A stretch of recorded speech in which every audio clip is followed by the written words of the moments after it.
Et donc cette histoire est surtout née avant toute chose du fait qu'un jour j'étais sorti d'une consultation pour moi-même et un praticien m'avait posé la question: est-ce que vous êtes prêt à vous aimer? Et voilà, ça c'est la grande question. Ok, oui, je suis prêt à m'aimer, mais concrètement on fait comment? Et donc voilà, donc ça a toujours été dans ma tête, essayer de comprendre un petit peu comment on apprend à s'aimer, avoir confiance en soi, etc. Et alors on commence à lire beaucoup de livres, on va à beaucoup de consultations, de conférences et autres, et on en ressort toujours avec la même chose, c'est-à-dire qu'on finit toujours par savoir qui on est, on se comprend, mais il n'y a rien qui change concrètement.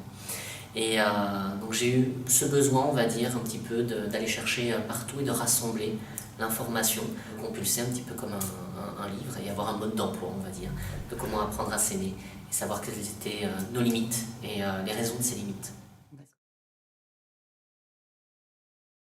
Donc d'abord, comment ça se construit d'abord au niveau du cerveau? C'est-à-dire que le problème souvent c'est qu'on croit savoir qui on est, mais on ne sait pas comment fonctionne la machine. C'est un petit peu comme quand tu achètes un ordinateur au final. C'est-à-dire que tu sais comment fonctionne Word, tu sais comment fonctionne Excel, etc. Mais pas en profondeur. Et bien souvent, lorsqu'il y a des choses un peu plus complexes à faire, tu patauges un peu. Donc tu vas voir sur YouTube pour trouver un tutoriel. Enfin, maintenant, on a cette chance-là. Avant, c'était plutôt aller compulser justement le mode d'emploi.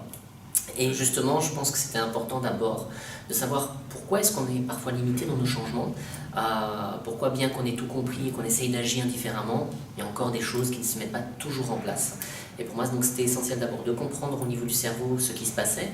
Ensuite, plus au niveau de la psychologie, c'est-à-dire toutes nos habitudes, nos attentes, les stratégies que nous mettions en place, les croyances, et comment tout ça se greffe l'un dans l'autre, tout en faisant le lien avec notre psychogénéalogie, nos mémoires de naissance, etc.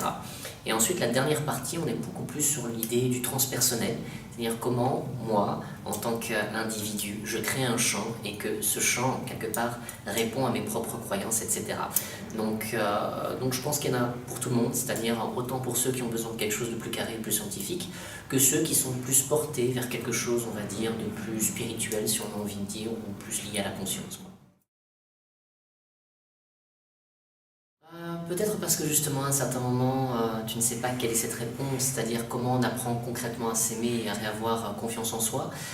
Pourquoi est-ce que tu vis certaines situations de vie assez difficiles et pourquoi elles ont tendance à se répéter et pourquoi il est si difficile d'arriver à les changer.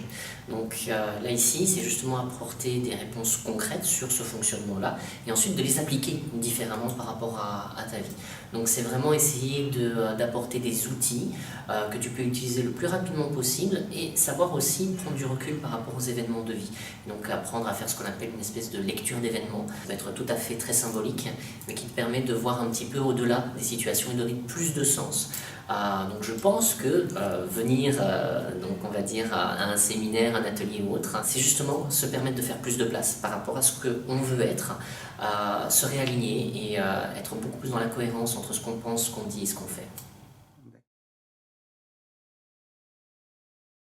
Ici maintenant le but est de pouvoir justement transmettre peut-être simplement une vision de la vie, peut-être une réponse pour certains, peut-être simplement de la redite pour d'autres.